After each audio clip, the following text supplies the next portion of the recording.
There was this stretch of land behind the rail line. We used to cut through it sometimes, mostly just to waste time. It wasn't on the way to anywhere important, maybe a friend's place, or a gas station with cheap sodas, but we went that way a lot, especially when we didn't want to be seen. It felt hidden. Out of the way. Not really private, but not watched either. You had to cross the tracks to get there, and we were always told not to.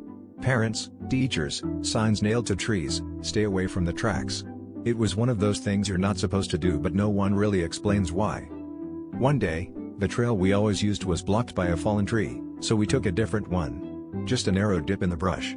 It looked too clean to be new, like it had been there a long time but somehow never noticed. It curved steeply downward, and I remember thinking it felt like we were going underground, even though we weren't. At the bottom of the slope, there were buildings. Small, gray ones. Square. I don't remember how many. Maybe 5? Or more? It didn't look like a town. No signs, no cars, no sound. Just low structures sitting in a wide clearing, like they'd been dropped there. What I remember most was how still everything was. No wind. No insects. Nothing. The air felt heavy in my chest, but not cold. Not hot either. Just wrong. It was like the kind of silence that pushes on your ears. We got curious and walked up to one of the buildings. It had a metal door, the kind with no handle. One of us knocked.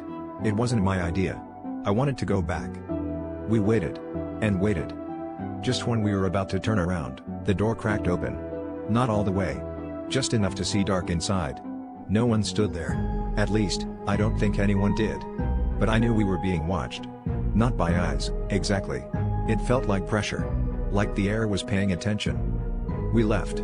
Quietly. No one ran, but no one looked back either. We crossed the tracks and didn't say anything. I think we were afraid it would follow us if we talked about it too soon. That night, I heard tapping on the back window. Not the front door. Not even the side of the house. Just this slow, soft knock on the window that faced the woods. I didn't open the curtains. I just sat on the floor until the sound stopped. We never went back. But sometimes I still find that trail again. Just barely visible through the trees.